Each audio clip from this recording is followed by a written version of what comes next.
From the Empire State to the Golden Gates, this is Quad Radio USA. Cool. Oh, yeah. Now, with all the dirt from the world of ATV motocross and GNCC racing, here's Mr. 10 Seconds, Rodney Tomlin. Well, good evening, everyone, and welcome to Quad Radio and, of course, the E-Racing Quad Radio Show. I'm Rodney Tomlin tonight, reporting from our home studios in Jackson, Ohio, at the Cable Channel 15 studios and, of course, Total Media Studios. I want to say thanks to those folks for providing the opportunity to utilize the studios here again this week, and also want to say thanks to our good friends at E-Racing. Of course, E-Racing, a great supporter of youth and even professional racer Alan Myers there on the ATV Motocross National Championship season. And, of course, with that, we've got another great round coming up. Wow, we're only just a couple days away. We're heading into it this weekend at Three Palms Motocross in Texas. That's a part of the big thing going on down there with D-Man Shack and all the things going on with the great Texas ATV Racing Series. We're going to be at a different place than originally scheduled. We were originally scheduled, I believe, to be at Underground Motocross Park, but due to the pandemic and everything, things got postponed. And then things got changed, so we're going to be heading over to Three Palms. So hope to see you folks over there for that. We will be providing live audio stream, providing we do have internet there, and I think we should have enough there, but we'll give you a live audio stream on Quad Radio's Mixler channel. You should be able to access that through the live timing and scoring page. I knew I'd get it out there eventually, but nonetheless, thanks to E-Racing. I want to say thanks to them. I want to say thanks to our friends at Decker Racing also. Decker Training Facility, I should say. The folks down at Decker Training Facility at Club MX have got, at County Line MX. It's a new training facility similar to Club MX, but it's dedicated a lot to ATV, motocross, and now woods racing, but they also are allowing motorcycles and things there. So get a hold of them via Facebook, maybe a direct message through Instagram or Twitter might help you out in that department as well. We also want to take this opportunity to say a very special thanks to Teely Energy Racing. Has not a lot to do with ATV motocross, but they sure do on the GNCC side of things with 10 Seconds Cast, and of course a lot of support on the Quad Radio as well. So I want to say thanks to them. I want to say thanks to Phoenix Racing Honda, and Phoenix Racing in particular, David Eller and all the folks over there. I want to send a shout out to those guys for the dedication that they have shown to us here in the Quad Radio racing world. And also want to take this opportunity to say thanks to our good friends at DP Brakes, the first, the best, the leader in braking technology, Synergy braking technology. Thanks to Larry Mills and all those folks. You can find DP Brakes at your local Parts Unlimited dealers. And also I want to send a shout out to my good buddies over at AMSOIL, John Coffey. He may not be out any of the races again this year, but he does want to be your independent AMSOIL dealer. We've got details coming up on how you can find out more about that. And, of course, thanks to all of you folks at the ATV Motocross Racing Nation and ATV Racing Nation in general. If you're just making your way into this realm, we certainly are glad to have you folks on board with us. And I'm also glad to have this young man that is coming on board with us next. He races in the ATV Motocross National Championship Series. We're talking about Colby Tucker out of Lebanon, Kentucky. And Colby, good evening on a Wednesday, my friend, and welcome to Quad Radio. Good to have you out here, and glad that you are able to take the time to talk with us, man. What's going on down in Lebanon? Doing pretty good. So anything exciting taking place down there right now? School and everything going back on and everything? Today was my first day of school. Pretty nice. I was glad to be back. Really? You're one of those kids that are glad to be back. Well, that's good to hear. So why did you guys start so late? Did you guys start doing the maybe the schooling ahead of time or something like that, like virtual schooling or something like that? Is that what you guys have been doing? Well, Kolby, tell me a little bit about yourself, buddy. Where you come from, we know is Lebanon, Kentucky, so we know that you started back to school today. What grade are you in, man?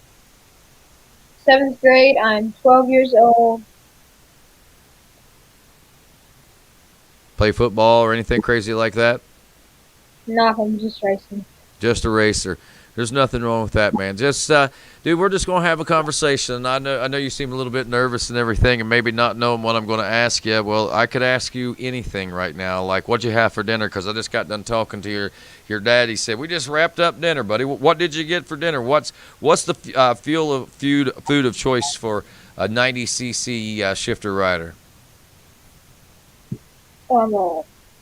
Turkey, bacon, sandwich. A turkey bacon sandwich. Wow, that sounds pretty good, actually. I'm getting kind of hungry if that hamburger I have for lunch is wearing kind of thin right now. But, well, so if somebody said, Kolby, tell me a little bit about yourself. Who are you? Where do you come from? What do you do? Talking about everything from your home life, where you're from, to your racing and things like that. Tell me in a nutshell, a big nutshell, who is Kolby Tucker?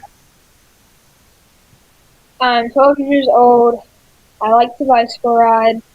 I like to fish. I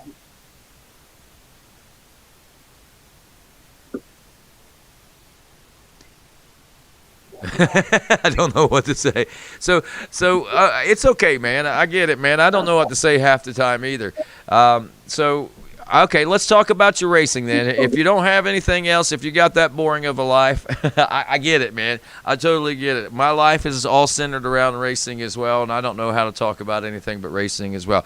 Tell me, how long have you been racing? I understand you're a two-wheel guy too, right? Is that true? Yes. So tell me about that. So tell me how all this came about for Kolby Tucker. When did you start racing, and how did you get involved in racing? So I got involved from my dad. He was racing. And then what I done is I started out on a little PW and TRX-90. I did woods races on that. I only did woods racing. Then I kind of morphed over to motocross a little bit on a Cobra 50. And then the first year I did it, I got a championship. 2016, and I was on there for 1 year, and then I went over to a 65 shifter. Right. And I done that for 2 years, I think. Mm-hmm. And then now I'm on a 90cc. A 90cc. So tell me a little bit about what the difference is in the racing and working your way up through the ranks there.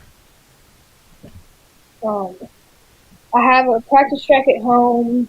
I do that a lot. I ride my dirt bike up on that. I do a little bit of trail riding, and that helps a whole lot with training. Cross training really helps. I do bicycle rides. That keeps me in shape a whole lot. Keeps my stamina up for going for those races. And my dad just told me that I whip a lot of grown men and not mountain bike riding. Wow.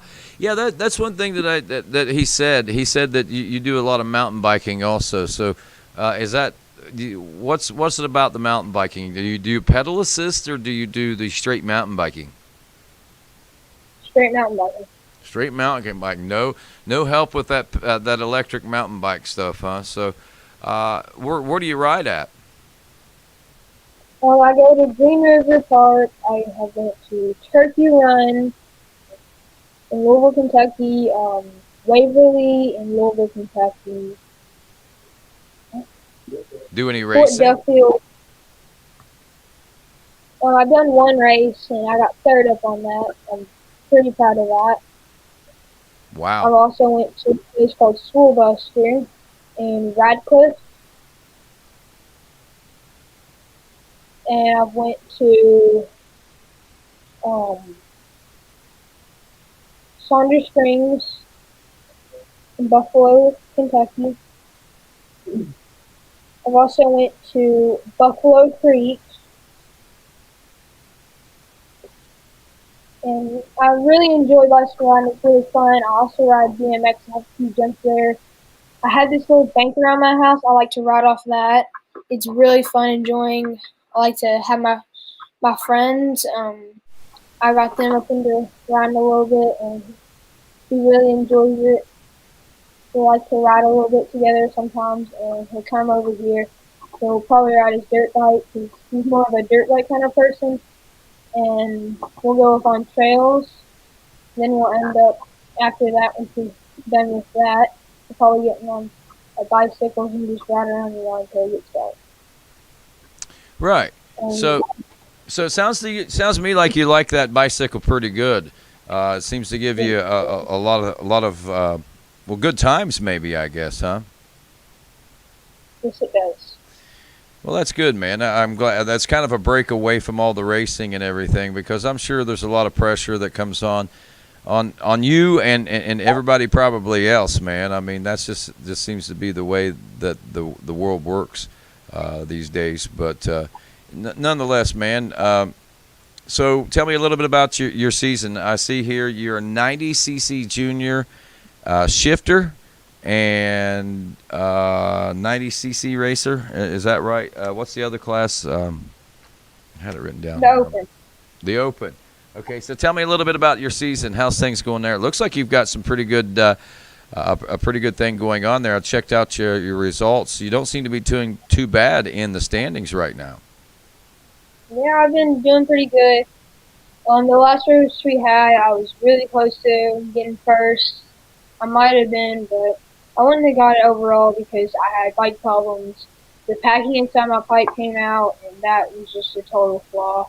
It came up. It ended that race pretty hard, but in the end, I still ended up pretty good. Raced real hard and had fun. Well, that's. It was at Lake Tree. Really nice track. I liked it, like the layout a whole lot. That's great, man. It's always good. So you've not gotten the moto win yet. You're still working on that. Yep. I pulled some whole shots though. That's pretty good though. That is pretty good, man. Whole shots are always nice, always sweet to have. That's for sure. So, so you got you some whole shots. You almost got your moto win. So how long have you been doing this ATV moto thing? Since 2015. Wow, 2015. And that's 5 years. And how long did you race the woods before you started racing ATV moto? Or is it kind of just a cross thing? You've been doing both? 2 years. How many? I'm sorry, I must have stepped on you. 2 years. 2 years. So I asked you before we started interviewing, which do you like best? You said you like the moto better. What do you like better about motocross than, say, woods racing? I like that it's more open track, better for passing. I like jumping a lot, and I like the feel of when you're in midair. It's really nice, and so I really like the passing. It's more competition up in it more than most of the time, and the start with woods racing. You have to be able to kick at your bike, and it's a lot harder doing that because sometimes you get slip off the Kickstarter and not be able to start it. Right. I totally get it. It makes it a little tougher, that's for sure. And well, I keep messing around with this thing right here, but nonetheless, Kolby, I'll put you back up there. Hang on, just getting lost with all these buttons on this thing. So tell me a little bit about your buddies that you race with. Who's some of the competition that you race with out there?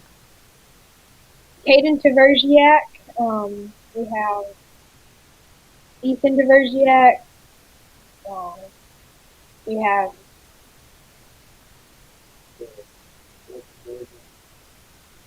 Colton Walker.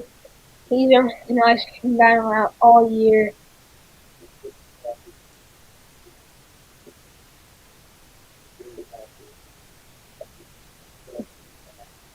It's a bunch of them. I can't think of his first name, but they all gave me a hard time this year. That's Hambone. awesome. Yeah, Hambo can pull some hoe shots. That's the one. I'm surprised I got hoe shots on him. He can pull one. Now, who are you referring to as Hambone again? Camden Arnold. Oh, that's right. That's right. I forgot all about that. That kid is, yeah, I remember Hambone now. I've had a tough season this season. This whole COVID thing, man, has kind of got me all screwed up, and then I've had to miss. Not necessarily. I'll tell you right now, not at all because of anything that I had to do with, but just circumstances and situations prevented me from being able to get to a couple of rounds this year. I won't be able to make it to south of the border either, but nonetheless, trying to keep up with things this year, it's been kind of tough, man. And I know that those classes that you're in are some of the most highly competitive classes out there. Now, tell me a little bit about what you do at the track. Whenever you're not on the track racing, what are you doing at the track? I'm probably riding my bicycle around. If I have my RC car there, I'll be driving it. I'll be walking the track. Hanging out with friends.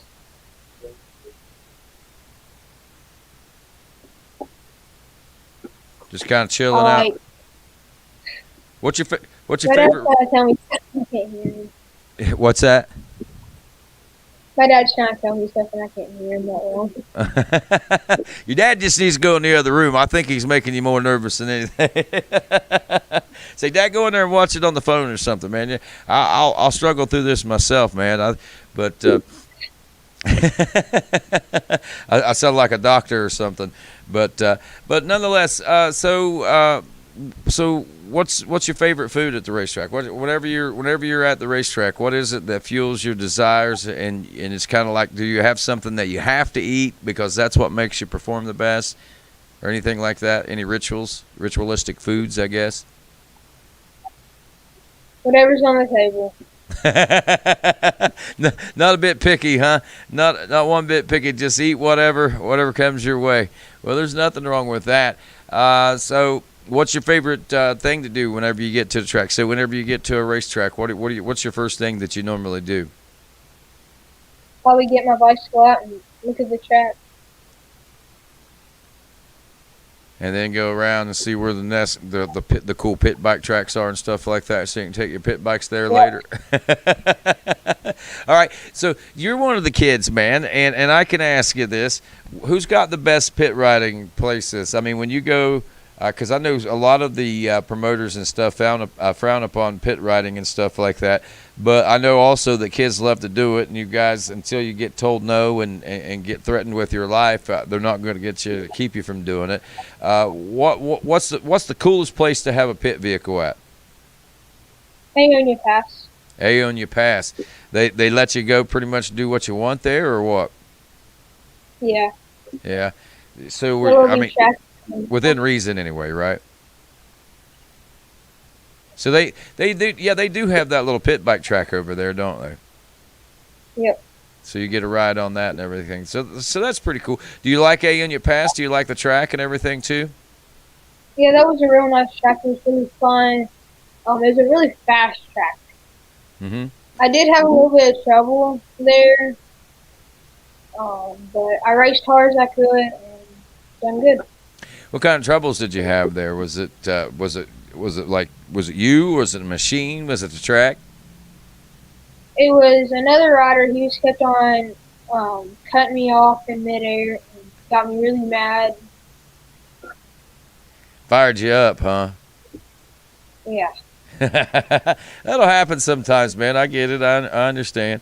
And it can be very frustrating. And so you got that all taken care of. How do you just have to go faster than he does, keep him away from you now? Is that what you do? Yep.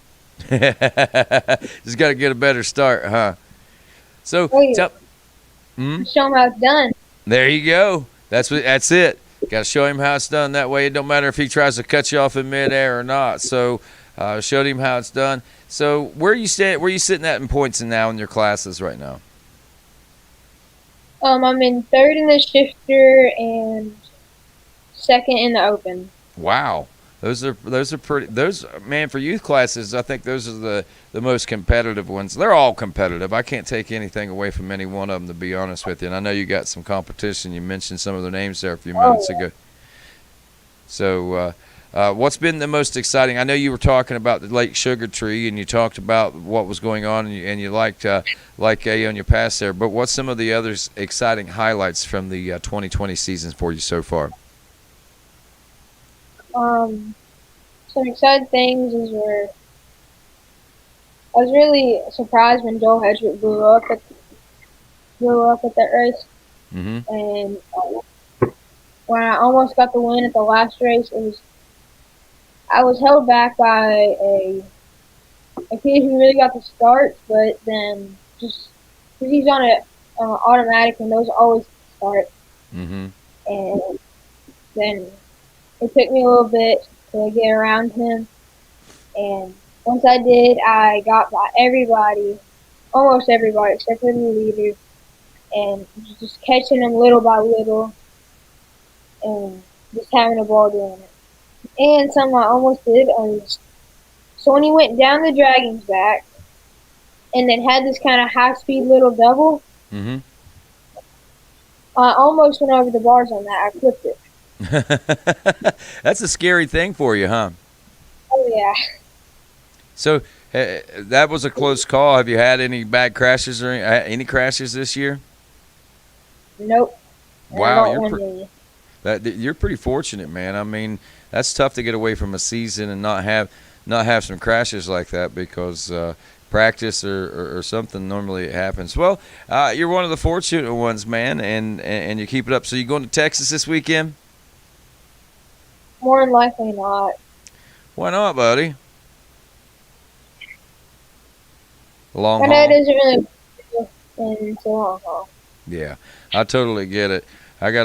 I'll be working on the radio until late on Thursday night. I'm doing some work here in the local, and then I got to fly out. I got to be in Columbus, Ohio. The airport's like 2 hours from my house.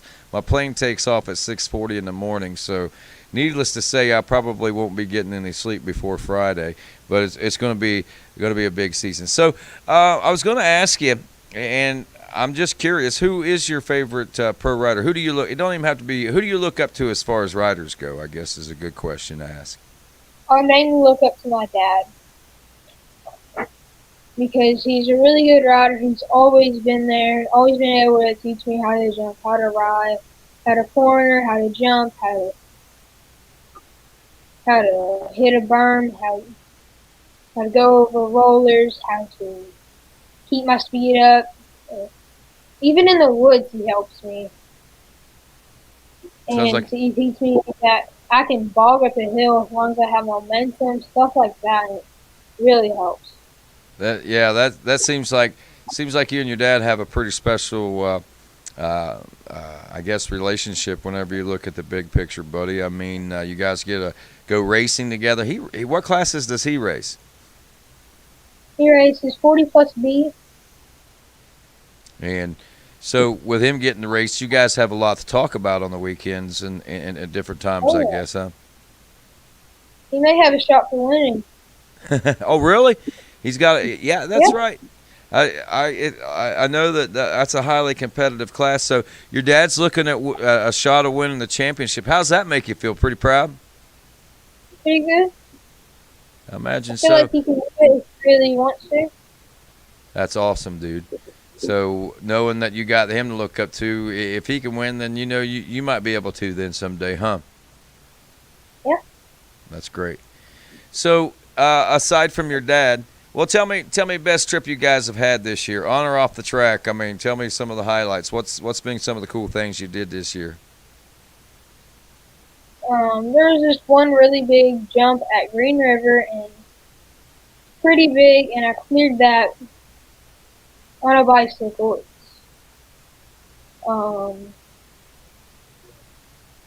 It's a big gap jump. And we've done woods racing, and I done really good on that. I had a whole lot of fun on that. There's these little pit bike races. You go to KXCR racing. on Instagram. Mhm. You'll see it. You scroll down, you'll see me on a little PW, or I got last in it because everybody's on like 110s or a KTM 50. You see my friend on a KTM 50, and I would be holding the plaque like this. I wouldn't have a plaque because I wasn't able to place for one. It was pretty funny. Oh, that's awesome, dude. That's awesome. So, who's your favorite pro rider? I would say go Joe Hetrick. Joel Hetrick. Now, tell me why that is. Why is Joel your favorite? Just because he rides the bike like a Honda, I really like Hondas, and he's a really nice guy. I like him. He's pretty fast. Well, he's kind of like me, how he rides the dirt bikes too, Mm-hmm. and a lot like that. So you feel like you're kindred spirits then, huh? I guess. Yeah. In a way. So anything in particular you'd like to talk about tonight that we haven't talked about? Not really. Not really. All right. Let's see. Steve Beebe commenting here in the comments. He says he wants to know, what's up, buddy? You know Steve Beebe, right? He's a good buddy of yours, I imagine. You don't know Steve? Maybe he's talking to me then. Oh yeah. Yeah. Yeah. I think.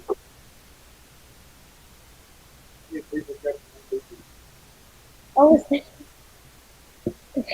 That's all right. I know Steve. If you don't know Steve, you'll get to know Steve. He'll come up and introduce himself to you maybe after this week or something Hey. like Yeah, I know who he is. that. Okay. Hey, I saw those little flipping kind of things. And you put Media All Stars up on it now. Need to put, what was that? Instead of doing that, you put Media All Stars on one of those little things before the little show. Make it look a whole lot better. There it is. Media All Stars, Lone Star, Yoshimura Maxima. Yep.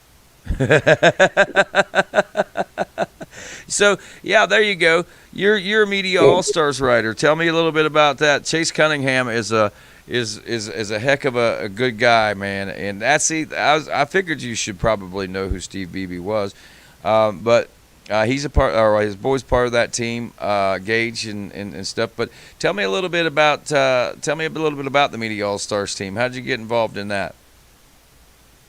Well, my dad was really good friends with Chase Cunningham and Martin Cunningham, and then what happened is he asked to be on the team, and kind of how it worked. So now you're on there. So tell me a little bit about Chase. He's a pretty good He's cook. a really nice guy. Oh yeah, he's a really good cook. We went to a race with him with his dad. He had a big old big old camper, or not camper, but RV, and at Unadilla, and we went there with him. He cooked us a meal that was perfect. It made this chicken, and it was good. Yeah.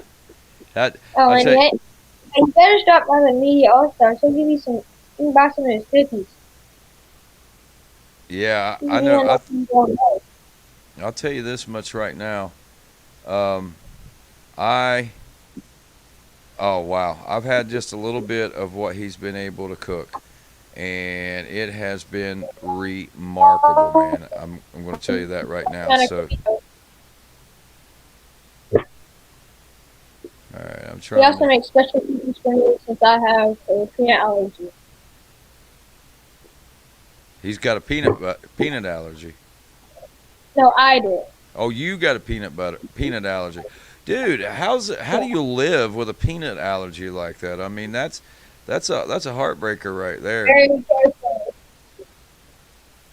Very hard. Yeah, I mean, wow, that is. I mean, yeah, it is hard. I mean, I can only imagine what it's got to be like to try to live with something like that, man. I mean, so everywhere you go, you got to be careful. I mean, that's a life-threatening situation, I guess, huh? And it's not just peanuts, all kind of nuts, cashews, anything. But except for coconuts. They're actually not a nut. Right. Wow. So, I mean, wow. How do you go out to eat? I mean, it's hard to do that. I mean, I guess you basically have to pack a lunch everywhere you go almost, huh? Nope, I have to go to watch the restaurants I go to. Yeah. Sure doesn't help that every day at school they have like a sack lunch with an Uncrustable in it. Well, maybe they'll get that. Maybe they'll get that figured out or something. That don't sound like a great thing to be doing. That's for sure. Yeah. They can't really just change something just for one person. Right. That's true too. That's very true. I'm trying to figure out how to get these Facebook comments. I've got Facebook comments on that'll pop up, but I can't seem to figure out how to get them up as people are commenting and so forth. But well, anyway, so what do you expect out of the rest of the season for yourself, and what's your plans for the future? I would like to be a construction worker or engineer. He just made the right this world. Oh. I would like to be a No, that's pro fine. rider. So next year I'm going into. Well, I thought you was ready. Sounded like you was getting a job, man, ready to move out and all that kind of stuff. I thought maybe you had a girlfriend, was getting ready to start a family or something. Not that far. Well, see, things are Really done a little close. different down in Kentucky. I understand, man. It's all good. Hey, man, I come from Kentucky. My family's from Kentucky, so I'm allowed to say that without people getting upset, okay? But go ahead and tell me what you were saying. I'm sorry. I didn't mean to cut you off. So next year I will be starting 90 senior. I'll be riding the same bike I have, 90cc KX85. That's been stroked to a 90. It is a JB. I really like the bike. It has the older style plastic stuff on it. I just got a TRX90 that I ride all the time. I've built me a little trail around my house that I go on pretty much every day, unless it's raining real bad. And I'll ride the heck out of that. Mm-hmm. I have a pipe on it that pretty much all it is for is just a noisemaker. A White Brothers pipe. Uh-huh. That's an old company. just a noisemaker. Just got to make some noise. Oh, yeah. Gotta have that. Of course. got to annoy the neighbors, right? Do you have your own practice track, or do you live in town? I kind of live out in the country, 71 acres of land. I have trails up on it. We even had a woods race up on it one year. Wow. That was a while ago. And my dad raced up in it, but I'm pretty sure he won one of them, but then blew up in the other. Wow. That's pretty It cool. was pretty nice. We started out in a field, and then went up this big old hill, and not too sure about that rest of that. But it was So you got places to practice moto, and you got places to practice your woods racing too. So you ever go out and do any GNCC stuff too? not really. I haven't yet. I probably will one day. I may end up going to Loretta Lynn. They're having a ride there in October. Uh-huh. And That sounds like last year they had more people than the woods race than our motocross race. Yeah, they have a huge turnout for that every year. I know some of the people that I work with go down for that every year, so it's always a good time and everything. Hey, William from EMF Track Design wants to know what your favorite style of riding racing is. Do you prefer to ride one way and race in the other, or do you like to ride in the woods and race on the motocross track, or do you like to ride and race on the motocross track, I guess? I like them both. You like them both? That's awesome. Well, William, thanks for tuning in. But I would more likely choose, if I had to choose, it would be motocross. for the fact of that it's open track, or like I said before. Right. Yeah, that's totally understandable, man. That's totally understandable. So, any shout outs or anything that you want to give to anybody, any thanks or anything? Because I'm going to go ahead and let you go. I'm going to try. Max Lindquist is supposed to be on. I know he's having some issues on trying to get hooked up, kind of like you were having there a short while ago. But hopefully he's able to get that taken care of, Kolby. But anything you want to pass along? Sponsors? I want to give a shout out to you. I want to give a shout out to my mom, Kathy Tucker, my dad, Kenneth Tucker, my sister, Kaylee Tucker, Chase Cunningham, Martin Cunningham, Chrissy Cunningham, Gage Beebe, Steve Beebe. It all come to you, didn't it? Scott, can't think of his last name. Van Fossen, Kobe Van Fossen, and Hazen Van Fossen. Yeah. Old Pigpen and the boys there, yeah. He's a hoot, ain't he? Oh yeah. He's got that jack too. That kid right there. We could probably do one show talking about Pigpen and what you guys do at the racetrack all summer, and that would probably keep us busy for one show. But I'm sorry, I like all the kids. The Van Fossens, they really crack me up. Pigpen especially.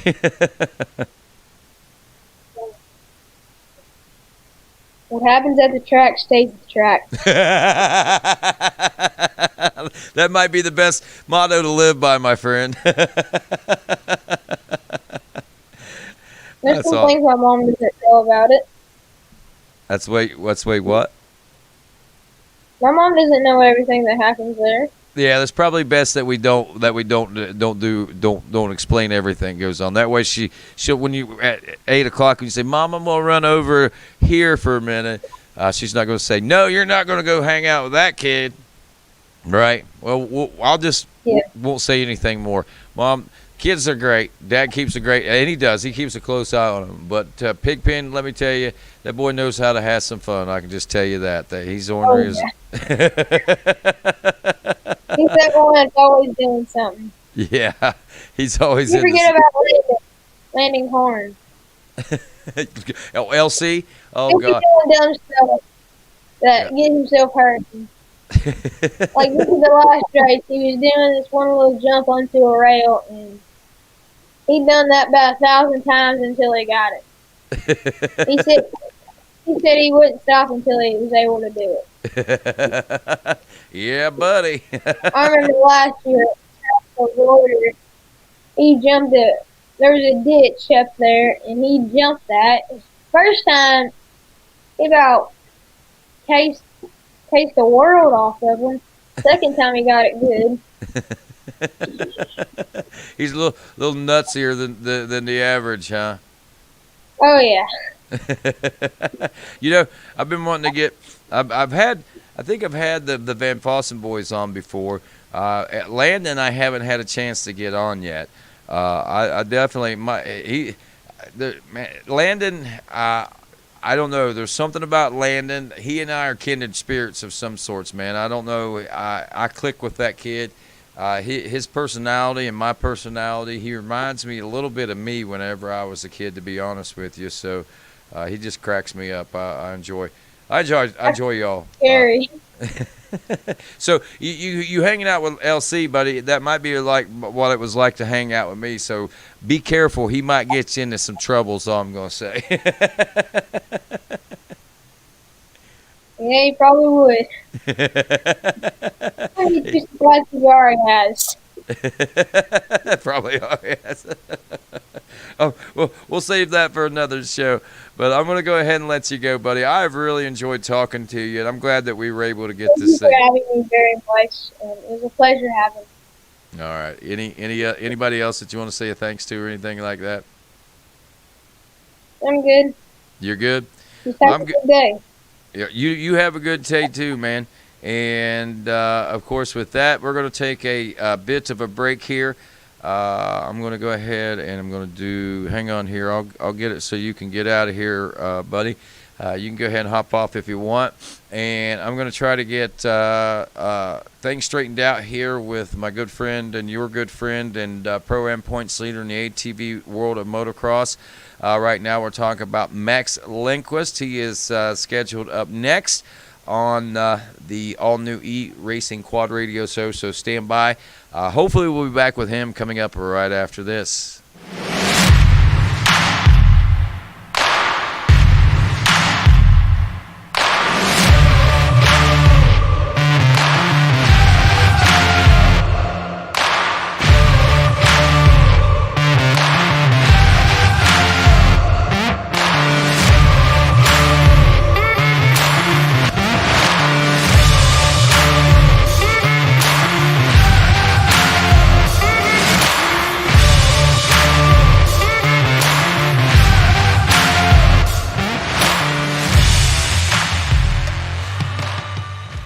XC Parts Solutions is now available trackside at all GNCCs. Open Friday, noon till 6, Saturday, 7:30 a.m. to 6 p.m., and Sunday, 10 a.m. to 3 p.m. XC Parts Solutions is a Moose Racing and Parts Unlimited dealer with a great inventory of Moose Racing products along with needed parts for bikes and quads. If you need raincoats, they got them. Umbrellas, they got them. Elephant ears for those mud races, they got them. Dry erase boards and markers, they have those too. Come by for a great deal on a great selection of Moose goggles and tear-offs used by a number of GNCC racers. Located on Vendor Row next to the Moose Racing Transporter. XC Parts Solutions can take orders at the track and it can be shipped right to your house. Late need orders for in-stock products received before noon on Wednesdays can be picked up at the track. Email xcpartsolutions@gmail.com, on Instagram @xcparts, or give them a call at 931-854-1100 or 931-261-2004. And don't forget, all racers will receive rider support pricing from XC Parts Solutions.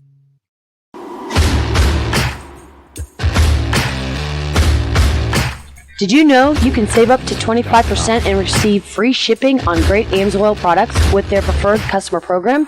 AMSOIL also has special pricing arrangements and free shipping for commercial accounts such as trucking companies, loggers, landscapers, and businesses like yours. Or if you have a business and would like to begin selling AMSOIL products, you could qualify to participate in the AMSOIL retail account program. You could become an independent AMSOIL dealer and build and grow your own profitable businesses.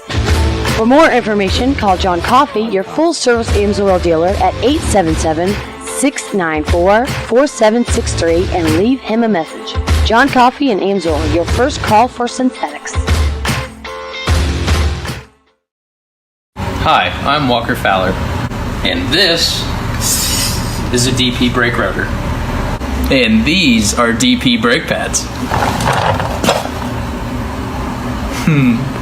Larry Mills and DP Brakes have been a part of my program for over a decade. Recently, we completed the Heartland Challenge, a 10-hour ATV endurance race that is not only physically demanding, but demanding on my machine and my parts. That is why we choose DP brake pads. At the end of the race, we had 0 brake failures, and they looked brand new. If you aren't using DP brakes, what's stopping you? Literally. Hi, this is Stephanie from JSR Moto Designs. JSR Moto Design specializes in replacement Nerf bar nets for all makes and models that can be fully customizable to your needs. Our custom apparel can be specifically designed for your race team. We can help make what you wear personal on and off the track, including embroidered or printed hoodies, jackets, t-shirts, hats, jersey lettering, butt patches, and more. Check us out at jsrmotodesigns.com or find us on Facebook and Instagram. And welcome back to the E-Racing Quad Radio Show. I'm Rodney Tomlin along with you here on a very wonderful and lovely, yes, Friday. Actually, this is a Wednesday evening, I guess, as we are broadcasting from the Total Media Studios in Jackson, Ohio. And want to say thanks to them. Want to say thanks to E-Racing. Want to say thanks to all of the folks that help support things out here. And, of course, you, the ATV Moto Racing fan, and also GNCC Off-Road Racing fan, those that support Quad Radio in general. And just want to let you know we got a a new guest on with us here.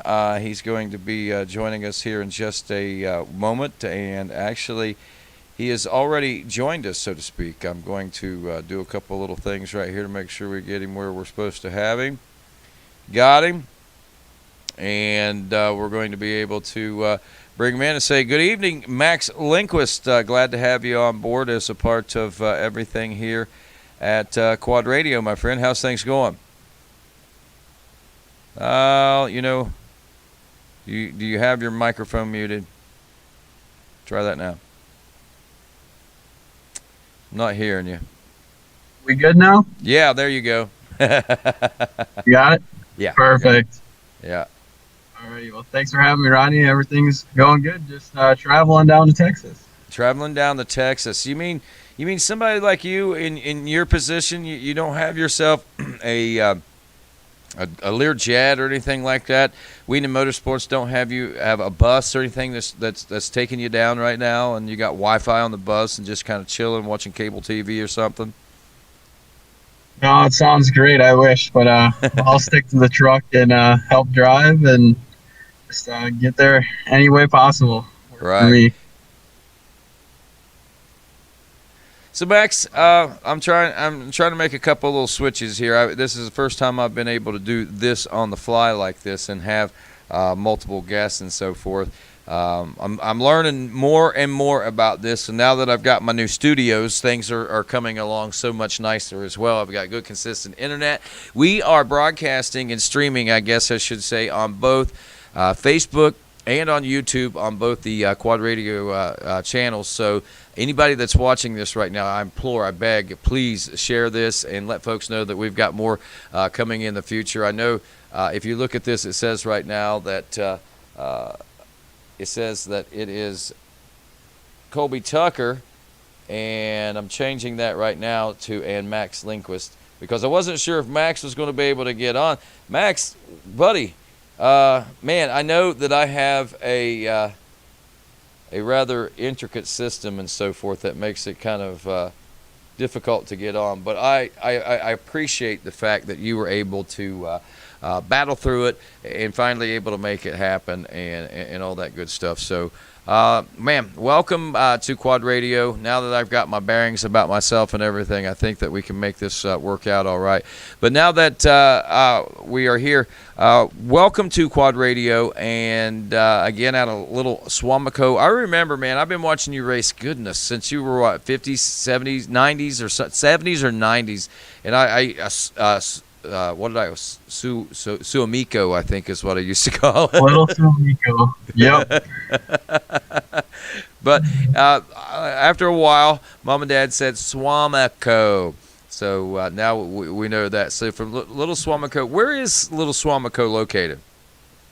So Little Swamico is just north of Green Bay, Wisconsin, like 10 minutes. So just outside of Green Bay.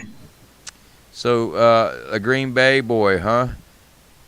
So you're Yes, sir. You a Green Bay Packers fan? Oh, most definitely. All green and gold. Unless you're going racing, right? Yes, sir. That's awesome. So green and gold, and tell me, how did you get involved in ATV motocross? I mean, there's a lot of you up there in the northern hemisphere of the United States that just honestly, man, I'm going to say it's such a different world up there where you guys live. I mean, upstate, even upstate New York has got some beauty and stuff, but there's just something about Minnesota, Wisconsin, in that little area over in there as you head west up in the northwest United States. I mean, it's beautiful. I mean, the seasons, you guys really have actual seasons there, don't you? I mean, you have a spring, you have a summer, you have a fall, and you have a winter. Most of the time. Oh, yeah. Oh, we definitely have a winter. We definitely have them all. So, no, I just think just up by us, you have your trail riding, and it's just so easy to be on a four-wheeler, on a motor, just a vehicle in general doing something. So I just think the access to it, really makes it why there's so many people from the north that ride, just because it's just what you do in the country. Got all that land, what else are you going to do with it? Right. Uh, Yeah, that makes perfect sense. But oh yeah. but you think you I'll would go for be it. doing it more on a snowmobile? Because I mean, I have to think, dude. I mean, you said, oh yeah, we have winter, and when I think winter, I would think starts in what, October for you guys, and probably don't end until March or April. Yeah, I mean the usual winter, they've been a little later lately. You know, usually by mid November we're got a good snow on the ground, and then you're lucky. I mean, this year I came home from Florida in April and we were still getting snow. So I mean, between April and May, usually winter's like a good 5 months. Almost half our year is snow covered ground. So definitely get our fair share of snow. Yeah.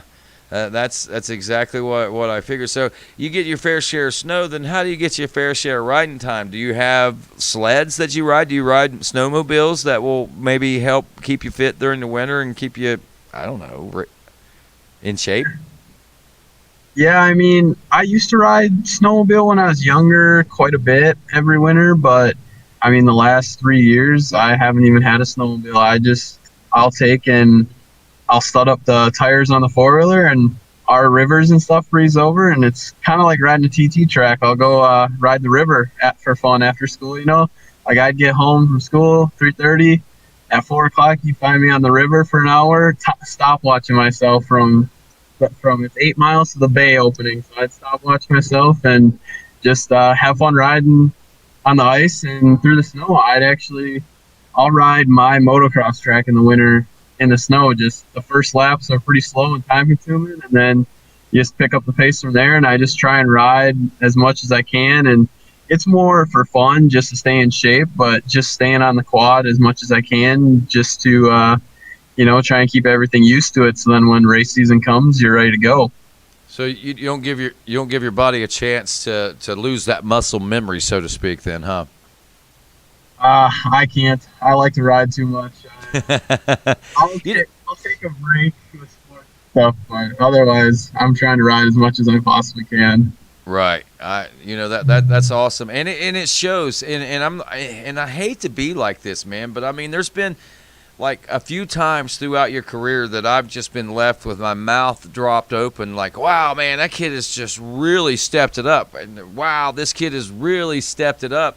I remember seeing you do that coming up through the youth ranks, and this year, when I saw you come out at the Bulldog in Georgia, I was like, oh my gosh. I mean, I knew you were fast, but I had no idea that you had gotten that fast, or you were that fast on a 450, man. Tell me a little bit about that adventure. I mean, obviously, anybody that's followed your career knows that you was a pretty stellar youth rider, but you also had a lot of competition, and as bright as you shined, there's people that were shining just as bright as you were. So it was pretty good. But this year, man, you knocked the socks off everybody. Well, thank you, much appreciated. Yeah, I think just growing up with the group of guys I did, like, we just pushed each other day in and day out. You look at now, like, Bryce Ford's in the pro class sitting fourth. Like, our whole group, I think, just being as competitive and fast as we are, we just over the years have pushed each other to get faster. And I took that season off in 2019 and just focused on riding the 450 and getting used to it. And I got picked up here with Wiener Motorsports, and they've really helped me just riding with Chad. And this winter was the first year I took the off season and actually trained. I went down to Florida for the first time for a couple months and just rode. And I think even just having that riding, like, usually I came into the season with 2 or 3 rides over the winter, not much riding on an actual motocross track. So I think just having that riding and being in riding shape, ready to go for the season, I just was much more prepared than I've ever been. And I just think putting all that together just really helped for this year. Right. And yeah, you did come up through with a group of riders that is just absolutely phenomenal, and it was hard to be a standout amongst those guys. I mean, there's not just one. I mean, Bryce obviously is one that you look at and say, oh yeah, he's been a prodigy since since he started racing four-wheelers or whatever. But I mean, even Bryce had competition. I mean, you guys were all highly competitive because, I mean, that's what made you guys so competitive, because everybody was so good. And then one guy would get a little edge on the other, and then the other guy would work to get on edge on the other one, and it just kept stair-stepping you guys to an elite level. So, I mean, where it puts you when you step into the Pro-Am class where you're at right now, and where Bryce is, 4th place in points right now in the Pro class. I mean, as a rookie, that's almost unheard of. I mean, even, I don't know. I mean, maybe Joel had that kind of luck or whatever in his first season, but I don't know, man. It's not been since Joel since you've seen that kind of phenomenal, amazing, I think, performance, to be honest with you. Oh yeah, no, I totally agree. I mean, I just think we had just a really good group between Walker, Decker, Thatcher, Ford. Just like you said, every year we just kept pushing each other and kept learning and growing, and the machines got faster, so we got faster. And I just think over time, now it's more just who matured faster and is just that step ahead right now, and who can stay ahead. So how old are you? Are you older? Are you as old as Bryce? Are you a little younger than Bryce? How's that work? So no, now me and Zach Decker have always been the young two of our group. Like, that group of boys now it's come up, like Zach and Walker and all these guys, Ford and Walker, all these guys, like they're 18. They're about like a year and a half, 2 years older, where me and Zach have always been 16, so we've been the young two. So I think I'm actually the youngest out of all of us coming up through. But I just think always riding with those older guys and pushing me has just made me better. And yeah, I mean, thanks to them, for making me faster. Yeah, no doubt, man, because all they've done is inspired you and create the beast in the animal that you are now, huh? Yeah, I always kind of jumped up as soon as I could, and I wouldn't always say that I was standout. Like, I got beat a lot, and I just think with that, I'm a very competitive person, so it just helped me grow and learn like what they were doing, and it just made me realize that I had to be faster and work a little harder. So, I definitely say that whole group of us pushing each other has just really helped me in general just get to where I am. Right. And unfortunately for you this year, I think Zach Decker got hurt a little in a practice crash, which kind of took him out of the running after that first round or so of racing. So you guys don't get to push each other to new limits, but there's a couple of other guys that are certainly trying, though, right now, huh? Oh, yeah. It was definitely going to be an exciting season with Zach. We were really close. It was a big bummer to see him get hurt the way he did, especially in practice. Never like to see that.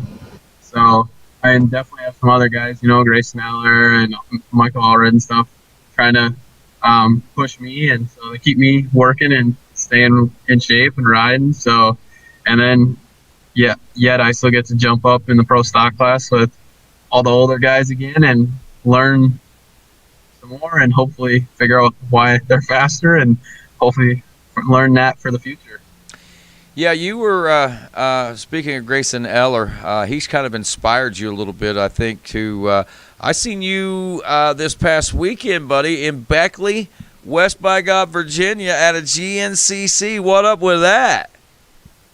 Yeah, I did one earlier this year down in Florida, and I did just enjoy riding in general. So, midweek this past week on Thursday, my practice motocross bike broke, and I have just this stock Yamaha laying around that I was like, you know what?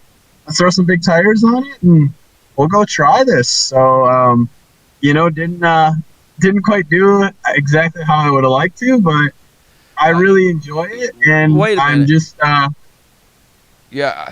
number one, I'm going to come to your defense right here, right now. You had a stellar day. What did you end up finishing? You were running top 5 like all day long. Did you finish top 5 in the college A class? No, I think I ended up 7th. I had a rough day in the woods.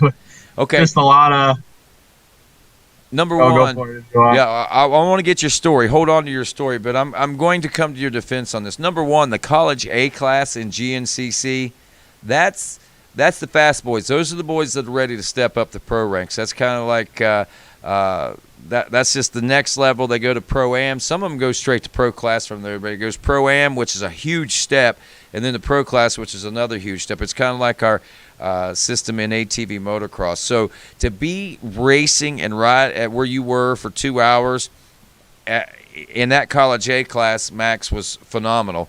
Secondly, the terrain was probably the toughest terrain that you're going to be faced with this season, at least as far as mountains, rocks, and things like that. That was no easy track, was it?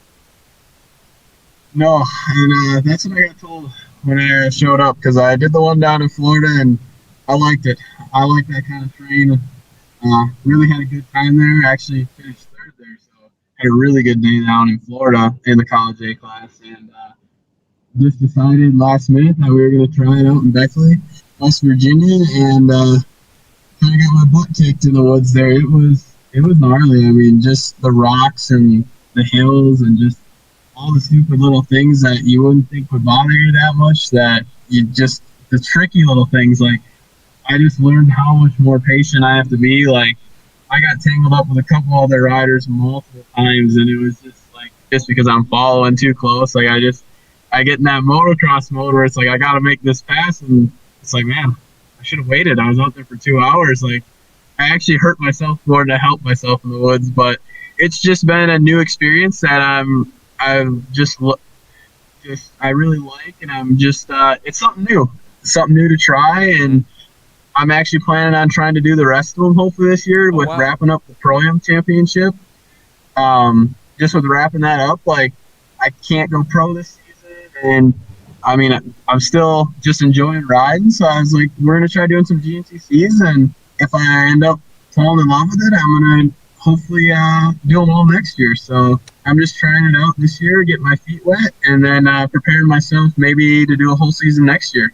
That would be great, buddy. I mean, honestly, I mean, it'd be a lot of work to do both series.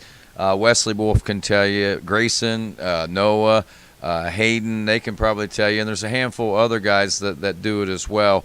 There's a lot of the former ATV motocross racers that used to race MX and have switched completely to GNCC racing and go back and forth on occasion. But I'm also seeing John Glotta Jr., who is a XC1 Pro rookie this year. He raced with you guys at Lake Sugar Tree a couple weeks ago, I guess, huh? Yeah, he did. I think he was actually in the A class. Okay. I don't know if he's in Pro-Am with me, but I actually saw that he did pretty good too. So definitely really cool. Just to see him out there and have that happen, you know. So just really cool to see that, and I'm just think it'd be cool to do both and try it out and see what happens. Awesome. What's Chad think about it? Being your sponsor? You know, you know, he's been pretty cool with it. He just really likes the fact of it that, you know, it kind of teaches me some patience, and it's just something new to work on. And I've actually been trying to get him to come with me to one, but he's a little harder to get to come to it. Well, he is in a heated championship right now. I mean, he's what do they got, like 3 points that separate him or something like right now? 7, yeah. So after the season here, I've been pushing him. I always give him a hard time, like, why don't you come out one of those woods races with me? And I don't know, we'll see what happens or not. Yeah. He's open to it, so he's been pretty cool with it. I try to get it. He's been like once or twice, but he's always got something going on, and I get it, man. I mean, the things that he's got going on, but with the way the season's all jacked up in the schedule, I'm sure that he's got a few open dates after the championship wraps up. I'm hoping so. So, you know, he's been cool with it. I pretty much just do it on my own. You know, I have a stock bike that throw my mud setup on for motocross, and I'm definitely not set up for GNCC. I mean, I still do a regular gas stop. I don't have no quick fill or nothing. So I'm just out there for fun and to learn it and have the experience of it and figure it out this year. So hopefully I can get set up for it and maybe do it in the future. Awesome. I love to hear that. And And I love it whenever the ATV moto guys go to GNCC, and I love it especially too whenever the GNCC guys start going to ATV motocross. I know Josh Merritt raced AMA Pro ATV earlier this year, I think. He expects and intends to come and do some more too whenever he gets a chance.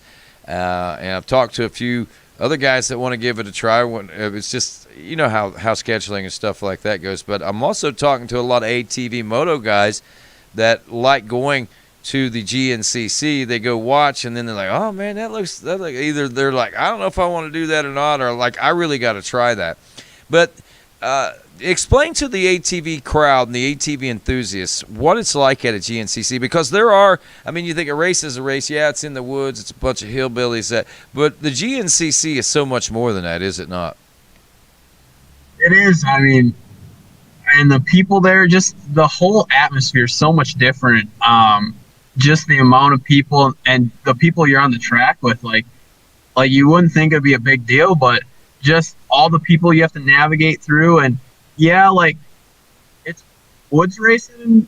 Like this past weekend, especially in Virginia, we were just strictly in the woods, but depending on the track, like Florida and stuff, like it gets really open and fast. So, I mean, it's kind of like a cross, like some of the tracks, they even run the moto track. So, I mean, it's just a totally different atmosphere like that. I'd say you almost just have to experience yourself. Like, I don't know if there's any other way like to describe it. Like, you kind of just have to go and check it out because it's totally different than anything else you'll ever do. So is your dad interested in racing GNCC by any chance? Does he say, I'd like to give that a try? You know, he grew up riding in the woods and stuff, and he always would love to give it a try. He's just, he always says, he's like, I'll be here for you. And he's like, I don't need to get back on a four-wheeler. It's been a little too long. I'll stick to work. He's like, you don't have to go to work on Monday, and I do. So there's a difference when I'm sore and beat up. So every once in a while I'll get him to ride with me, but that's about it. Otherwise, he just likes to come and help me and support me. So that's super cool as well. Yeah, and dude, you know what's funny? You know, if you might be riding around the track or walking around the track, and you'll say, "Hey, Matt, wait a minute, that's not Max, but that kid looks just like Max Link. Oh, that kid looks just." You got like a boatload of brothers too, don't you? I do have two brothers, so it seems you guys are everywhere. It seems like there's more than two of you. I swear it does. Yeah, well, my two brothers, you can't miss them now. They make me look little, so. They now they're not around so much anymore, you know, just growing up. So but we're all pretty close, so it's cool. They'll come to the track, you know, and help me out and just video for me, whatever. Like, just it's always been a family thing going to the track, so that's been pretty cool having the whole family there. It is, and I mean, how do they stay interested in things whenever I mean, they don't have anything. I mean, they're not racers, are they? I mean, I'm sure they've been on the track and raced a little bit, but I mean, obviously they don't take it to the extent that you do. No, so my middle brother, he actually raced for quite a while when we were little. Mm-hmm. He always raced with me, and my brothers are just really big. Like my mom's side of the family is really big into football and stuff, so they've really taken up their athletic sports where. Like my youngest brother, he'll ride four-wheeler all the time, but he just never cared to race. Like he was like, you know what, I'm gonna stick to my sports, and I don't have that drive like you do to ever race. And my middle brother fell in love with football, and he got hurt riding a four-wheeler once, and he just said, I don't love it like you do, and for just the time and everything that it takes, he decided to give it up, and they just support me now. And even at home, you know, they really support me and help me any way they can, you know, stop watching me, whatever, helping me out in the garage, whatever they can. So it's really cool that they're still a part of it, even though they're not specifically into it themselves. Yeah, that means a lot to have that kind of support. I know your mom and everybody's into it so much, and to see you guys as a family unit at the racetrack, that's always been a very I mean, it's been exciting to me to see families grow up like you do. And how did they get bigger than you, man? I mean, what happened there? I don't know. I get told I'm the little big brother all the time. I don't know what the deal is there. I don't know. Funny how genetics works, but I mean, my middle brother, you'd think he's older than me. He's like a half a foot taller than me and probably, I don't know, 80 pounds bigger than me. Like, he is just this big football kid. And my little brother, he just went into 6th grade, and I'm 5'10", and he's just as tall as me and just as big as me. Like, they're just these big kids, and I'm the little runt. So we always say, I guess it was just meant to be that I rode the four-wheeler and they stuck to football and sports, because they definitely couldn't ride a four-wheeler. And, well, at the size I am now, I'd get killed in football. So we always laugh at it. It was just meant to be how it is. Worked out just perfect for you, huh? Yep, I'm okay with it. So, Max, what's the future hold for you, man? What I heard you say you can't move up to pro class. That's you have to be like 18 to be in the pro class. Is that what it is? An AMA Pro ATV? Is that what the rule is? So it's 17 now. So I'll be good for next year. I turned 17 this off season here in November. So the plan is to go pro next year. So you're right. You're one of the young ones, because I mean your birthday falls late in the AMA year. A lot of these guys, man, some guys that I get it, man. Yeah, I totally get it. I'm sorry, I didn't mean to interrupt you, but go ahead. Oh no, you're all good. I mean, I'm late this year, so I mean, just wait my time, I got this thing wrapped up in Pro-Am this year. Super happy about that, and just focusing on going pro next year and doing what I can to be ready to do it. So you are going to be going pro next season. Nobody's going to have to hold back another year and not race the Pro-Am because you're going to be there to beat them up. No, I this will probably actually be my last Pro-Am race here in Texas. With already having it wrapped up, I like to give someone else a shot at it at south of the border, and I'm just probably going to run the pro stock and maybe jump in the pro mod just for something different, and just for maybe it's 4 motos on Sunday that would be, so just to kind of get used to riding more on Sunday, I'd like to do that. So plan on running just Pro-Am this weekend, and hopefully that goes well, and then that'll probably be it for my Pro-Am career, and just work on next year. Yeah, and work on your woods racing. And on my woods racing, yes. After this round, I'll probably be more focused on that, actually. I'm trying to get a bike together right now, just a little more set up for it, and I really enjoyed it, so I'm going to really focus on trying to go out and just improve every time. More than likely just be able to stay on the bike the whole time, not have to get off and be stuck or anything like that. I had a heck of a weekend in Beckley, Virginia, West Virginia, so just like to work on the woods and have some fun just this off season with it. Well, I'll tell you, even though it was a challenge, that was a good one for you to run, man. I think it was. It shows you the diversity that you're going to be looking at, because if you didn't run one of those, you'd be thinking, oh, they're all sand races like in Florida. They're all open field races. That's the beauty of GNCC. It might have a lot of fields one week, a lot of woods the next week. It might be half and half the next week. It might have a big long moto track on one track. It might not. I mean, there's just so much diversity in a GNCC trail. And 2 hours, dude, what's it like being on a quad for 2 hours as opposed to 15 minutes? Like the first time I did it in Florida, I was dead after. Like, I was so beat, and I was so tired, just because I think I got myself so worked up, like in a motocross race. Like GNCC, to me, just feels much more laid back now after doing it, like, because you have so much time to make that pass and just work your way through the woods. Like, GNCC is more about being smooth and just consistent, where, like, when I got on the moto track, it's as fast as you can go, and it's a rush. Like, it's an adrenaline rush. So, I mean, I'd say physicality-wise, like, they're both really similar. Like, it's the same muscles and everything. It's more, GNCC is just more over time, if you think about it. Like, oh, man, I'm getting sore here. Like, it's more of a, I'd say, mental thing than anything. You have to be so mentally prepared and focused. Like, I mean, you just quit thinking for a second, and all of a sudden, I hit a tree. And I did. I mean, I did. I won't lie. I hit a tree last weekend. No. And it was just more of just not being focused the whole time. Like, I'm not used to that 2 hours of straight riding, so it's just something new and different that you just have to, I would say it's more of a learning thing. Just, you do it and you get used to it.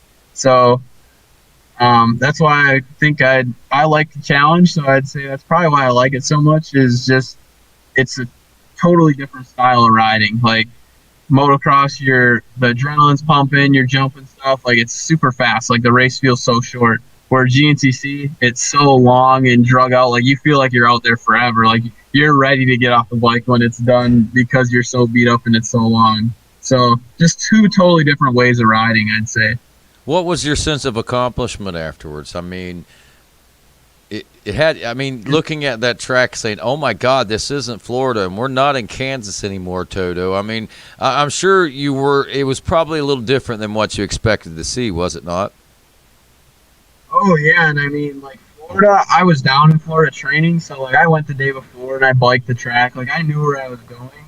Where out in Beckley there, West Virginia, I decided Thursday night I was going to go do this GNCC on Saturday, so I didn't get there till Saturday morning. I show up and sign up and stuff, and I walked like the first half mile after the start, like so I knew where I was going off the start. But after that, like I was so clueless on where I was going, what I was doing.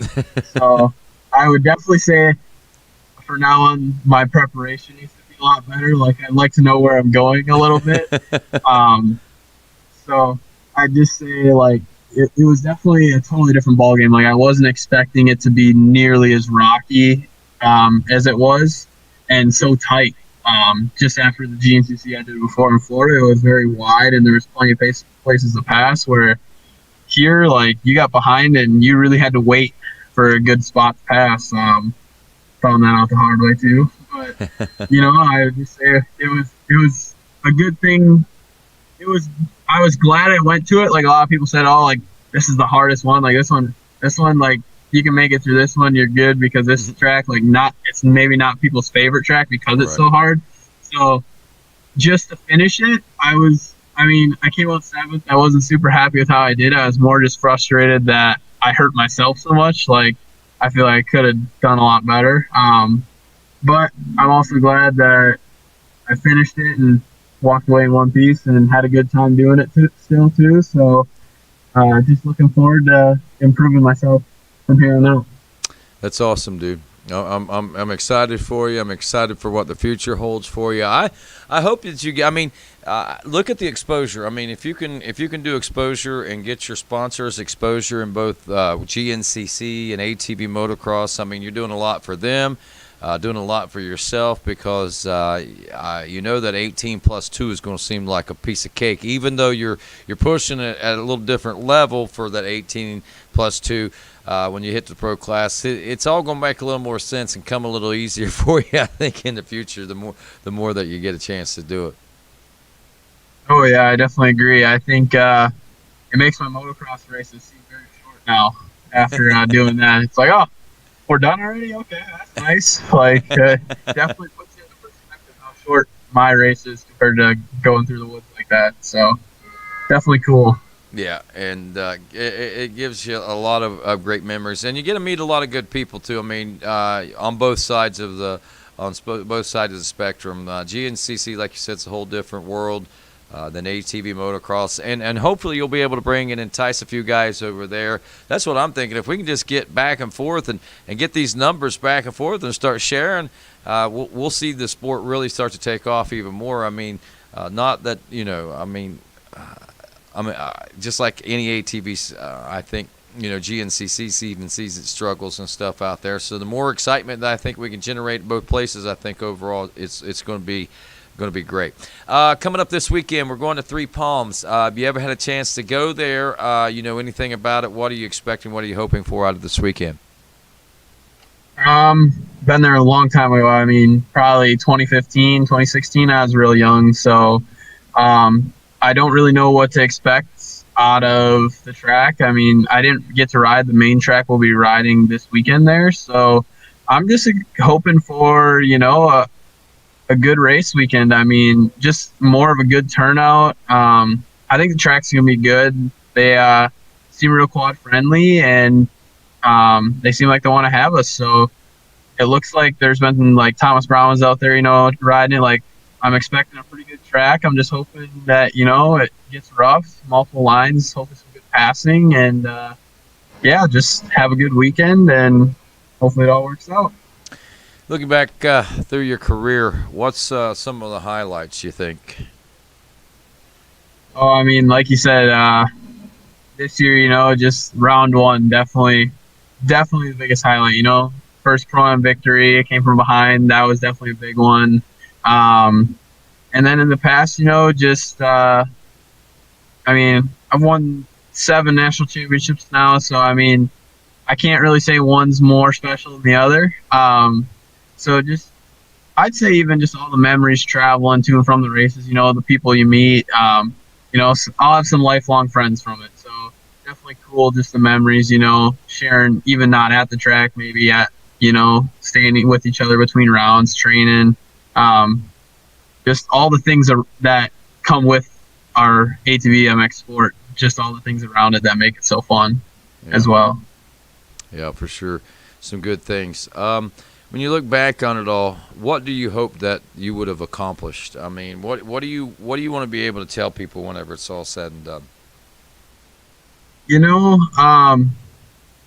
I never really looked at it like that way, I guess. I just always tried my best, and I just wanted to do the best I could and be the best I could be. So, I mean, would I have loved to win some more? Yeah, but looking back on it, I mean, I had my fair share of wins, and I'd say I definitely had my fair share of losses too, but I'd just say it just makes you grow and be a better person and get better at what you love. So, I mean, I just hope people think of me and just, like, kid worked for it and just loved it. Like, that's why I race. I mean, I just love the sport and love doing it. So, I mean, there's definitely not one thing that I look back on it like, oh, I wish I would have did that, or I hope people think of me for that. Like, I don't have nothing like that I really have that comes to mind that I care about. It's more just that I love doing it, and I'll keep on doing it until I don't. Right. And that's great, dude. That is. I think that that's awesome that you look at it like that, and who knows, man? You may leave a lasting impression and a huge monumental mark in the world of ATV motocross. You might be like, they might have a Max Lindquist Cup someday, like they got the Gary Denton Cup. They might have a Max Lindquist Award of some sort. So that would be pretty cool, huh? I mean, I definitely have to agree with you. But if not, it's okay too. I just love being a part of it, and I just hope, like, people just think back on it, and hope everyone, I just want to be remembered as a good person, and that always out there to help you and have a good time doing it. So, I mean, other than that, just have fun while we're doing it. All righty. I guess that's going to wrap things up, Max. Any shout-outs or any special thanks or anything that you want to pass along before I let you go? There's too many. So just thanks to everyone that's been behind me throughout the years. I mean, Mom, Dad, obviously couldn't do it without them. And Wiener Motorsports and everyone back there behind me, behind the scenes, thank you so much. And thank you, Rodney, for having me on. Greatly appreciated. Hey, man, I am so glad to have you on board. I wish I could have gotten you sooner, but getting you at this point in your career and then getting you a little later on, I think it's going to be interesting to see how things have progressed in it for you. But, Max, I'll look forward to seeing you this weekend, good Lord willing, and that plane don't crash and they let me fly out of Ohio and all that crazy stuff. I just hope I can get through all – I don't know whether I'm supposed to wear a mask or not wear a mask. I don't know how that all works, man. I'm all freaked out about flying out on Friday morning. So if I make it, or I may be in jail in TSA security or something if I don't make it on Friday, you know what happened. Well, sounds good. I'll be looking for you. Make sure hopefully you get there. Safe travels with it. your guess is as good as mine with all that. I got no clue how that's working these days. Well, safe travels to you all, man. Where you all at right now? We're just Southern Illinois. Just sitting at a gas station actually right now. Just pulled over and parents got some dinner and here with you. And now we'll hopefully make her a couple more hours, pull over, and then hopefully be able to pull in late tomorrow evening. All right. Down there at Three Palms. Well, buddy, looking forward to seeing you down there. Safe journeys to you. God bless you, man, and your family. Tell your mom, dad, and everybody I said hey. And I can't wait to see what this weekend's brings for you as far as wrapping the championship up, and looking forward to seeing you at more GNCCs also, buddy. Yes, sir. Appreciate it. Sounds good. We'll see you hopefully this weekend. All righty. That right there, my friends, is Max Lindquist. I'm Rodney Tomlin, and, of course, this has been the E-Racing Quad Radio Show. Just want to say thanks to everybody for being on board with us and being part of things. Want to say thanks to all of our great sponsors. I want to say thanks to Colby Tucker, Kenneth Tucker, his dad, and I can't remember Mama's name, but thanks to you as well. Thanks to the Lindquist, the whole Lindquist family for being a part of the ATV racing, and looking forward to seeing you guys out at more GNCCs, and looking forward to seeing all you folks out here in Quad Radio land at a GNCC or an ATV motocross soon. Our next ATV motocross is at Three Palms. Just outside of Houston is Three Palms Motocross. I think Conroe, Texas might be the name of it. You can search Three Palms Motocross Sports or Motorsports Park, and that'll get you where you need to go if you're going to be around in the Texas area. If you're going to be up in the Northeast near Athens, Ohio, that's southeastern Ohio, we'll be at the Sunday Creek Raceway, which is in Millfield, Ohio, home of the John Penton GNCC. We will have the Burr Oaks GNCC there next weekend in Ohio. Again, keep an eye on GNCCRacing.com for all the changing going on there in the world with the COVID and the schedule changes and stuff we got still on the fly. Same thing on ATVMotocross.com for all you ATV motocross fans. Keep ATV Motocross and follow all the social medias. That way you can keep up to date with everything that is taking place. Again, thanks to all of our sponsors. Again, thanks to E-Racing. Thanks to DP Brakes. Thanks to Todd. Teely Energy. Thanks to David at of course, Phoenix Racing Honda. I want to say thanks to everybody over at Decker Training Facility. John Coffey, my good buddy at AMSOIL, your AMS oil dealer. And thanks to you, ATV Racing Nation. We'll see you next week. And don't forget to tune in to Quad Radio's Mixler channel on Saturday and Sunday for live coverage of, the next two rounds of ATV motocross, because there will be a pro round on Sunday as well. Make up for one of the lost rounds, and there will be pro racing on Saturday.